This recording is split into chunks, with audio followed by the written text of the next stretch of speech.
안녕하세요. 기능의학 의사 김원장입니다. 콜레스테롤이 높다고, 특히 LDL 콜레스테롤만 높다고 해서 무조건 약 먹으면 평생 고생할 수 있습니다.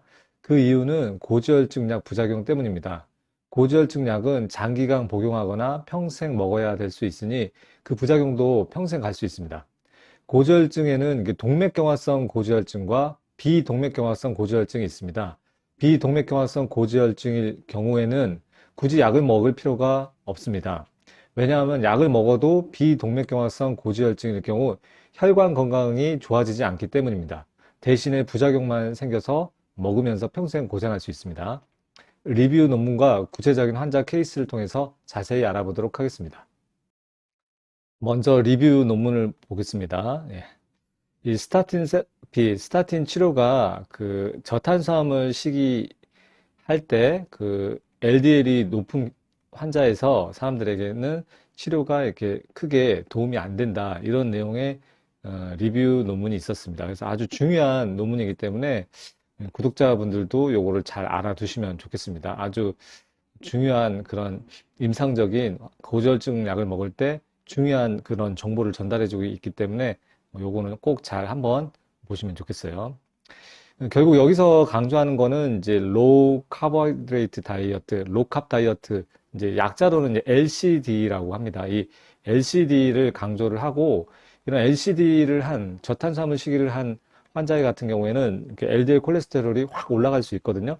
이제 그런 상태일 때 이제 건강검진을 하거나 뭐 피검사를 하면은 고지혈증이 너무 심하다고 이제 약을 처방하게 되는 것이죠. 그래서 이제 구체적인 그 저탄수화물식이 LCD 방법은 그 이제 제가 이제 요 영상에서 자세하게 한번 설명을 드렸죠. 저는 네이밍을 이제 거저먹기라고 했습니다. 그래서 거꾸로 저탄수화물 먹기, 거저먹기 식단을 하게 되면은 고지혈증을 조절하고 그리고 이제 혈관 건강을 지키는데 아주 중요한 방법이라고 강조드렸었죠. 그래서 저희 환자분들한테는 요 방법을 상당히 많이 강조해서 안내해 드리고 있습니다.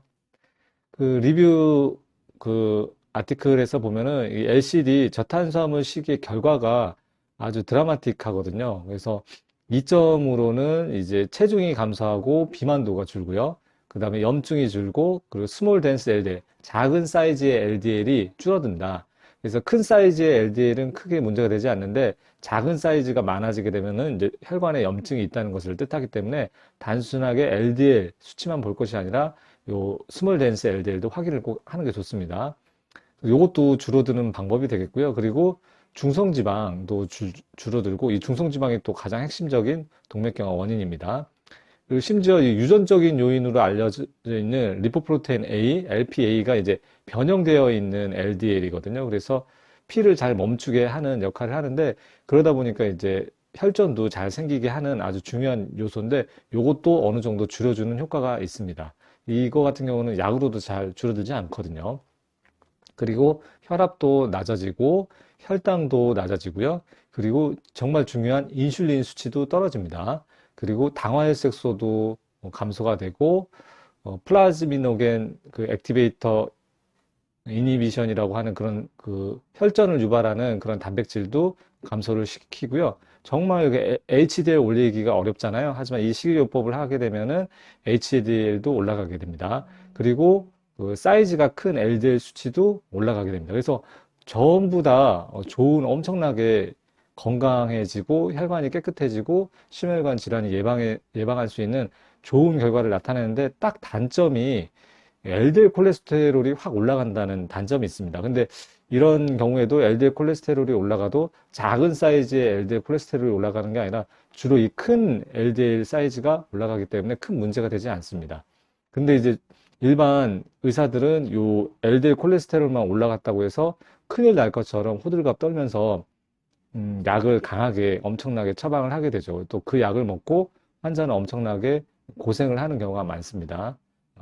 이제 약 부작용이 생길 확률은 이제 30%이긴 한데 그 숫자를 따지면 상당히 많다고 할 수 있습니다. 그리고 이렇게 저탄수화물 식이를 해가지고 LDL 콜레스테롤이 올라간 사람도 문제지만 저탄수화물 식이를 안 하고 있는데도 단순하게 LDL 콜레스테롤만 올라간 경우에도 약을 거의 무자비하게 처방을 하게 되거든요. 그러다 보면은 이제 굳이 안 먹어도 되는 고지혈증 환자가 약을 먹게 돼서 이제 평생 고생을 할 수 있습니다. 좀 더 자세히 보면은, 자, 요 그래프가, 이 데이터 그래프가 참 재밌는데요. 자, CHD 플러스 같은 경우는 이제 심혈관 질환이 생긴 그룹이고요. CH 마이너스 같은 경우에는 심혈관 질환이 생기지 않은 그룹입니다. 그래서 두 그룹을 비교를 했습니다. 비교를 했는데 첫 번째 비교를 한 거는 TC, 토탈 콜레스테롤이에요. 그래서 도대체 어디서 혈액 검사상에서 어디서 차이가 나길래 동맥경화가 심혈관, 혈관이 막히고 딱딱해지는지 보는 거죠.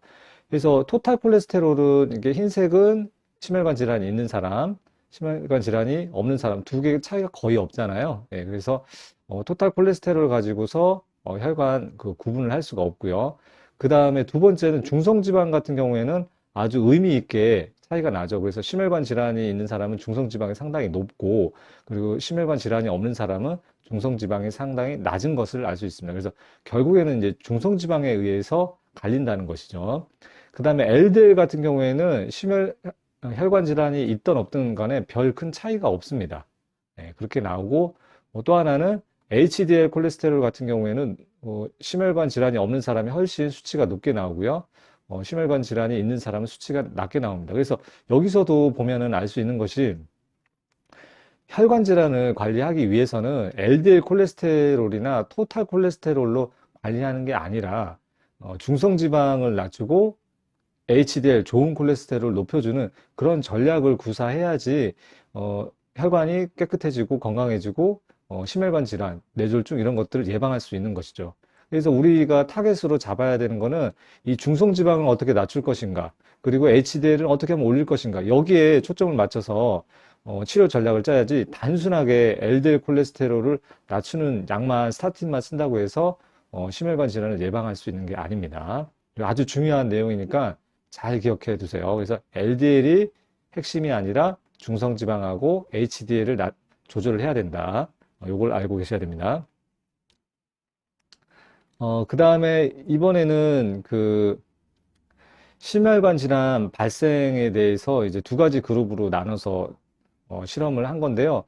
프라바스타틴이라고 하는 스타틴을 쓴 경우에, 그리고 가짜 약을 쓴 경우입니다. 그래서 흰색이 약을 쓴 그룹이고요. 회색이 가짜 약을 쓴 그룹이에요. 그래서 여기서 보면은 이제 HDL이 낮은 그룹에서는 그러니까 HDL이 낮은 그룹에서 이 스타틴을 썼을 때 조금 효과가 있다, 이렇게 보여집니다. 예, 그래서 HDL이 낮은 경우에는 뭐 쓸 수도 있을 것 같아요. 근데 썼을 경우에는 이렇게 발생률이 이렇게 차이가 나죠. 예, 그래서 뭐 한 12%에서 18%, 요 정도 차이 나네요. 한 6% 정도 차이가 날 수 있겠네요. 하지만 HDL이 높은 그룹에서는 오히려 약을 쓰면은 어떻게 되죠? 발생률이 더 올라갑니다. 그래서 HDL이 높은 그룹에서는 오히려 스타틴을 썼더니 심혈관 질환 발생률이 뭐 적은 차이지만 좀 올라가기도 한다. 거의 비슷하다고 봐야겠죠. 그래서 올라갈 수도 있다. 그래서 오히려 역효과가 날 수 있는 것이죠. 그래서 HDL이 너무 낮은, 이렇게 43 이하로 낮은 경우에는 프라바스타틴을 쓸 수도 있다. 그렇지만 저는 고지혈증 약도 이제 부작용이 있을 수 있기 때문에 충분히 HDL을 이렇게 높일 수 있는 전략을 쓰면 되잖아요. 예를 들어 이제 그 거저먹기 식단을 열심히 한다든가, 운동을 한다든가, 식이를 바꾼다든가, 스트레스를 줄인다든가, 항산화 영양제, 이런 콜레스테롤을 조절해주는 항산화 영양제를 충분히 먹는다든가, 그렇게 해서 이렇게 올리면은 굳이 약을 먹을 필요가 없잖아요. 그렇죠? 이것만 봐도 약을 먹어가지고 해결할 게 아니라 HDL을 이렇게 53 이상으로 올려서 스타틴이 필요 없는 상태로 몸을 만드는 것이 중요한 거지, 단순하게 알약 하나 먹어가지고 이 정도의 효과를 보기 위해서 그 무시무시한 부작용을 감수하면서 약을 먹는다. 저는 그거는 이제 바람직한 치료 전략이라고 생각하지 않습니다. 하지만 이런 거 저런 거 다 했는데도 잘 안 떨어지는 경우에는 마지막 수단으로서 이 스타틴을 써야겠죠. 예, 그리고 프라바스타틴은 그나마 다른 그 고지혈증 약에 비해서는 조금 부작용이 좀 덜한 그런 약이라고 할 수 있습니다. 그리고 이제 요 표도 되게 웃겨요. 그래서 회색은 가짜 약이고요. 이건 심바스타틴입니다. 심바스타틴인데 심혈관 질환 그 발생률을 봤을 경우에는 동맥경화성 그 고지혈증인 경우, 그리고 비동맥경화성 고지혈증인 경우, 이렇게 구분을 해놨더라고요. 그래서 동맥경화성 고지혈증은 LDL 콜레스테롤도 높지만 중성지방도 높고, 그리고 좋은 콜레스테롤 LDL이, HDL이 낮은 경우, 이런 경우에는 이제 동맥경화성 고지혈증으로 보고요. 이런 경우에는 뭐 약을 쓰면은 조금 뭐 좋아지는 효과가 있다.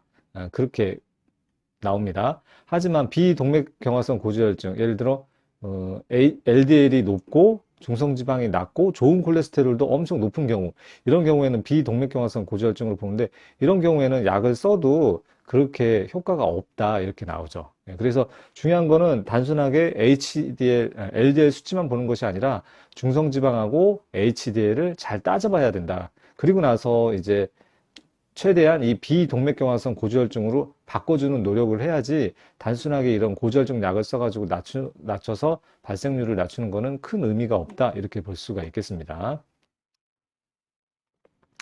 그래서 요거는 잘 기억해 두시면 좋겠어요. 이제 동맥경화성 고지혈증하고 비동맥경화성 고지혈증이 조금 다르다. 이렇게 이해하고 잘 기억을 해 두셔야 돼요. 그래서 본인이 지금 동맥경화성 고지혈증인지 비동맥경화성 고지혈증인지 잘 구분을 해야 되고요. 거기에 따라서 약을 먹을지 안 먹을지 결정할 수도 있습니다.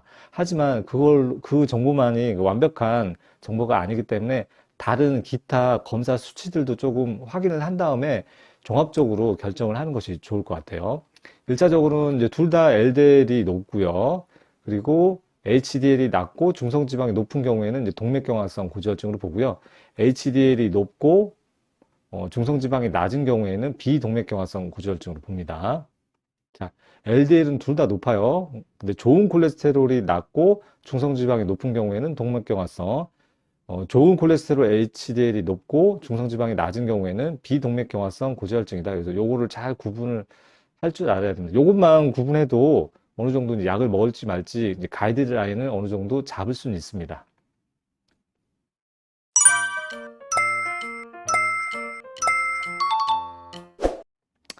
그래서 이제 두 명의 환자 케이스로 한번 설명을 해볼게요. 네. 50대 중반 여성이 오셨고요. 이제 이런 이제 스타틴 문제 때문에 이제 오시는 환자들이 되게 많아요. 그래서 중반 여성이 오셨는데 두 달 동안 이제 저탄수화물 시기를 하고, 그랬더니 당연히 그 체질에 따라서는 저탄수화물 케톤식 이런 걸 거저 먹기를 하면은 LDL 콜레스테롤이 왕창 올라가거든요. 그거는 이제 그 케톤증으로 넘어가면서 LDL 콜레스테롤이 올라갈 수 있습니다. 고지혈증이 이제 진단이 당연히 되겠죠. 그렇게 받고 약을 처방 받았는데, 이제 제 영상도 보고 그러면서 약을 먹을지 말지 이제 고민을 한 거죠. 그래서 총 검사 결과가 그때 나온 게 361이고요. 그 다음에 LDL이 239입니다. LDL만 쳐다보면은, 아, 이 사람 조금 있으면 혈관이 막혀서 죽을 수 있겠구나. 고지혈증 약 당장 드세요. 혈관 막혀서 일찍 죽습니다. 큰일 나요. 이런 이제 보통 내과에서는 이렇게 겁을 주고 이제 약을 처방을 하죠. 근데 요것만 보면은, 주류약에서 보는 요것만 보면은 그럴 수 있지만, 이 HDL하고 중성지방, TG가 중성지방이거든요. 이 비율을 보면은 상당히 괜찮거든요. 그래서 HDL하고 총 콜레스테롤의 비율은 4배가 안 넘으면 제일 좋고요. 그러니까 3배 조금 넘는 것 같네요. 그 다음에 HDL하고 이 TG, 중성지방의 비율은 2배가 안 넘으면 돼요. 그래서 2배면 228이잖아요. 그래서 안 넘으니까 이런 경우에는 앞에서 설명드린 것처럼 비동맥경화성 고지혈증인가요? 동맥경화성 고지혈증인가요? 바로 이게, 그죠? 비동맥경화성 고지혈증에 해당이 되거든요. 그래서 이런 경우에는 저는 약을 처방하지 않으려고 노력을 합니다. 그리고 환자의 히스토리를 보면은 이 사람이 그 탄수화물을 적게 먹으면서 그 신체 반응으로 이렇게 콜레스테롤이 올라간 거라는 것을 알고 있어야 되고요. 이런 상태는 6개월 이상 지속이 될 수 있고, 그 뒤로는 이게 떨어지는 그런 케이스도 있기 때문에 약으로 해결할 그런 문제는 아닙니다. 그래서 환자분이 원장님 약 너무 먹기 싫어요 하면서 저한테 찾아오신 거죠. 예. 저도 약 먹기 싫어할 것 같아요. 이런 상황이 되면은. 근데 판단하기가 어렵잖아요. 그래서 이제 기능의학 의사인 저를 찾아오신 거죠. 그래서 수치들을 보니까 간 수치도 양호했고요. 그 다음에 통풍, 요산 수치도 4.2로 좋은 편이고요. 통풍도 제 꼼꼼하게 보고요. 그 다음에 비유행 크레아틴인 비율은 살짝 높은데, 장에 유해균이 좀 있거나, 뭐 탈수이거나, 아니면 이 환자가 좀 날씬하신 편이어가지고, 근육량이 좀 부족해서 이렇게 나온 것 같고요. 그 다음에 제가 검사를 다시 해봤더니, 토탈 콜레스테롤이 310, 그리고 HDL이 107, 그리고 LDL이 186, 그리고 중성지방이 81. 그래서 저는 이제 100 이하를 좋은 걸로 보거든요. 그래서 다 좋은 비율을 유지를 하고 있습니다. HDL하고 총 콜레스테롤, HDL하고 중성지방. 단지 토탈 콜레스테롤하고 LDL 콜레스테롤만 높은 것이죠. 그러니까 이런 경우는 이제 보면은 그 비동맥경화성 고지혈증이라고 저도 판단을 해서 약을 안 먹어도 되겠구나 이렇게 1차적인 판단을 했고요. 그래도 좀 더 세부적으로 살펴보니까 아포비하고 리포프로테인 A 요것도 이제 동맥경화랑 관련이 있는데 LDL 표면 지단백 또는 변형된 LDL 수치도 괜찮았고요. 근데 문제는 이분이 이제 칼슘이 살짝 높았어요. 10.2로. 그래서 칼슘을 많이 먹어서 그럴 수도 있고 아니면은 이제 혈관에 미세한 염증이 있을 수 있습니다. 그래서 염증이 있는지 없는지 좀 더 정확하게 확인하기 위해서 이제 LDL 사이즈 검사를 해보면 좋습니다. 혈당 같은 경우에는 85로 좋고요. 혈관 독성 아미노산인 호모시스테인도 11.45로 그렇게 나쁘진 않았습니다.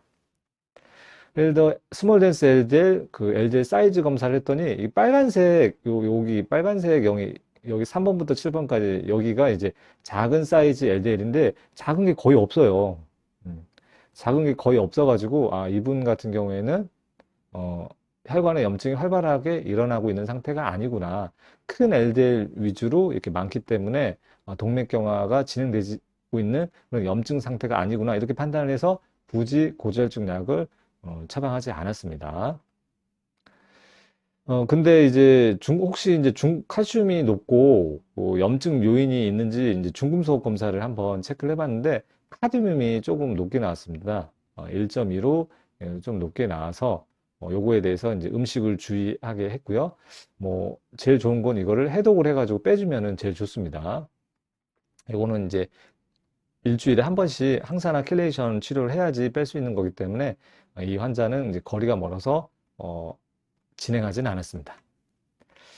자, 이제 두 번째 환자예요. 이제 60대 초반 남자 환자고요. 고지혈증 약을 거의 11년째 복용하고 있고, 고혈압도 한 8년 이상 되고, 통풍도 거의 20년 이상 돼가지고, 고지혈증 약도 두 가지나 먹고 있고요. 스타틴, LDL 낮추는 스타틴하고 중성지방 낮추는 약 두 가지나 고지혈증 약을 먹고 있었고, 그리고 통풍약도 먹고 있었고, 혈압약도 먹고 있었습니다. 거의 뭐 이게 너무 오래됐기 때문에 혈관이 망가질 수밖에 없는 그런 상태라고 할 수 있습니다. 그래서 보면은 경동맥도 이렇게 깨끗하게 이렇게 혈관이 이렇게 지나가야 되는데 여기 보면은 이렇게 혈관이 경동맥이 이렇게 깨끗해야 되는데 벌써 또 플라크가 엄청나게 이렇게 쌓여 있습니다. 그래서 대략 길이로 보는 협착률이 거의 한 50% 정도 이렇게 막혀 있는 경동맥 협착이 진행되어 있는 상태라고 할 수 있습니다. 그래서 요렇게 앞에서 열심히 그 약을 먹었잖아요.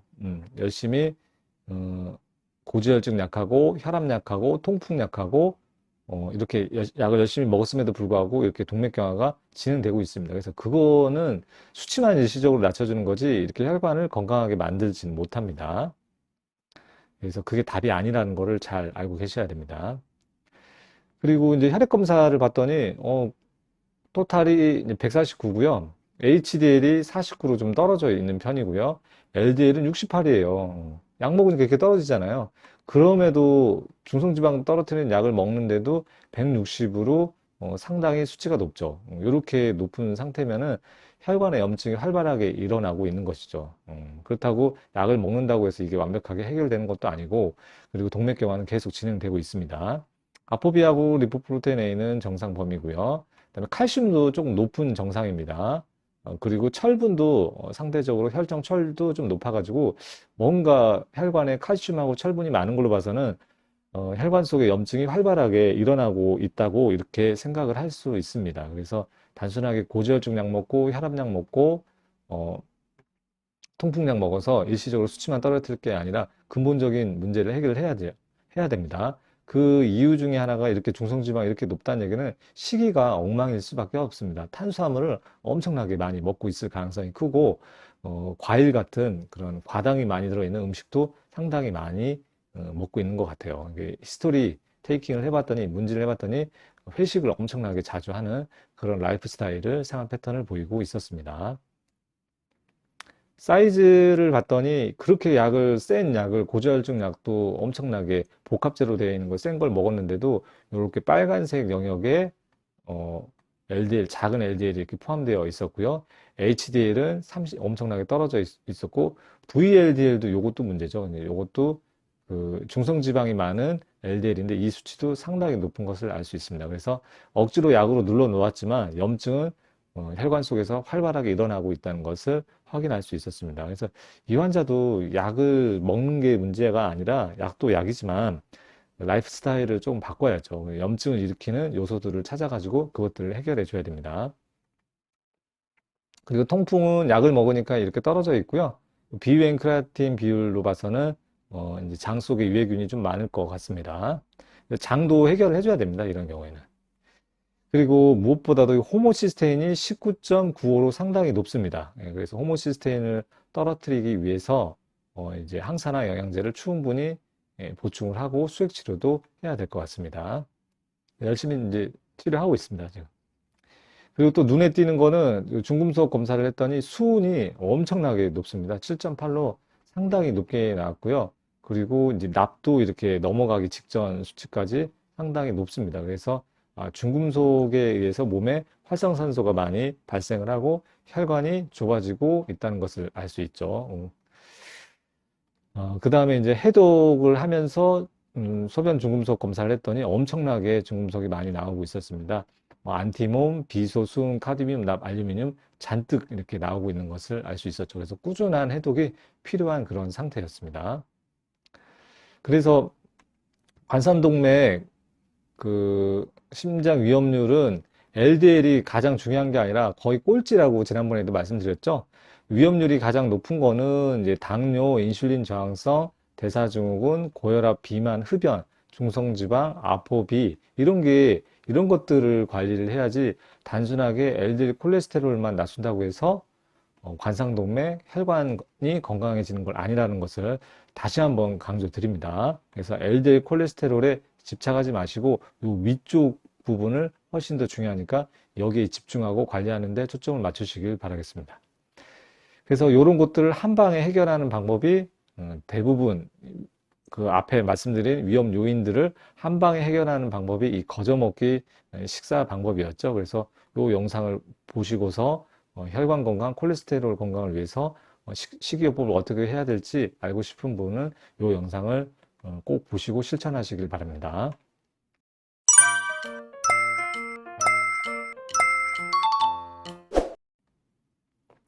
그래서 이제 LDL 수치 하나만 보는 의사를 만나기보다는 다양한 위험 요인을 검사하고 평가하고 치료하는 의사에게 진료를 받는 것을 추천드려요. 그래서 대충 그 LDL 수치만 딱 보고 처방전 이렇게 날리는 그런 의사한테 진료받는 것보다는 조금 이렇게 여러 가지 검사들을 하고 환자분하고 충분한 인터뷰를 해서 어떠한 생활 패턴을 가지고 있는지 그렇게 이야기를 좀 자세하게 좀 듣고 치료해주는 그런 의사를 만나는 것이 좋겠습니다.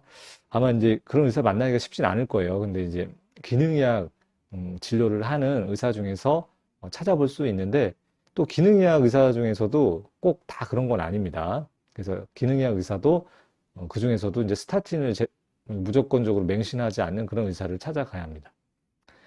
그래서 LDL보다 훨씬 중요한 위험 요인은 다시 한번 복습하는 의미에서 한번 말씀을 드려보면은 이전 영상에서도 많이 말씀드렸거든요. 총 콜레스테롤하고 HDL 비율, 요게 이제 4배 이하가 좋습니다. 그리고 중성지방 HDL 비율은 2배 이하가 좋겠고요. 당뇨하고 인슐린 저항성이 해결이 돼야 됩니다. 그래서 당화혈색소는 이제 5.6 이하가 좋겠고요. 인슐린 저항성은 호마 IR로 검사를 하거든요. 그거는 3 이하가 좋은데 이거 제가 봤을 때 한 2 이하가 더 좋은 것 같습니다. 그리고 이제 인바디 검사나 이런 걸 해서 내장 지방이 과하게 있는지 없는지도 체크를 해봐야 되고요. 그리고 근육이 충분한지 부족한지 이것도 상당히 중요한 지표가 되고요. 그리고 중성지방 수치, 그리고 리포프로테인 A는 그 변형되어 있는 LDL로 혈전을 유발하는 그 LDL이죠. 그리고 아포비 단백질, 그리고 호모시스테인 수치가 높은지 이런 것도 체크를 해서 관리를 해줘야 되고요. 통풍, 요산 수치가 높으면 이것도 해결을 해줘야 되고 철분하고 산화 스트레스가 많은지 이런 것도 체크를 해서 해결을 해줘야 됩니다. 그리고 장 속에 유해균이 있으면 특히 곰팡이 같은 게 있으면 제거를 해주는 것이 좋겠고요. 그리고 중금속 및 환경 독소가 축적되어 있는지 이런 것도 확인을 해주고 그리고 지나치게 상승되어 있는 콜티졸이 있는지 확인해서 이것도 낮춰줄 필요가 있습니다. 그리고 가장 중요한 게 시기를 어떻게 하고 있는지 확인을 해서 잘못된 시기를 하고 있다면 시기를 바로 잡아서 몸의 염증을 음식을 먹을 때마다 염증이 생기지 않게끔 오히려 염증이 없어지게끔 교육을 좀 해줄 필요가 있겠습니다. 그래서 어떤 시기를 하고 있는지도 상당히 중요한 위험 요인이 되겠습니다. 그래서 이제 진료를 이렇게 보려고 하시는 분들이 있어요. 그래서 기능의학 진료는 어디서 받을 수 있나요? 그래서 제가 이제 제 채널에 기능의학 병원 찾는 방법에 대해서 설명을 드렸고요. 그 찾는 방법을 소개하면서 아주 모르고 가면은 이제 시간 낭비하고 돈 낭비만 할 수 있거든요. 최근에 오신 환자분도 기능의학 의사, 기능의학 진료를 한다고 해서 콜레스테롤 상담을 받으러 갔는데 스타틴만 처방해주는 그런 황당한 일을 경험하게 됩니다. 그래서 잘 찾아가는 방법에 대해서 설명을 드렸고요. 그 대부분의 기능의학을 흉내내는 의사도 이제 스타틴 처방에서 벗어나지 못하고 있는 경우가 많기 때문에 잘 알아보시고 가는 것을 추천드리겠습니다. 자, 이렇게 오늘 영상은 이렇게 준비를 했고요. 제일 중요한 거는 이제 비동맥경화성 고지혈증하고 동맥경화성 고지혈증 이걸 구분하는 방법이 가장 중요하겠고요. 그 외에도 중요한 이런 혈관 건강에 영향을 주는 다양한 요소들이 있다. 이런 것들을 체크해서 관리하는 것을 추천드리겠습니다. 네, 지금까지 시청해 주셔서 감사드리고요. 다음에 또 유익한 영상으로 찾아뵙도록 하겠습니다.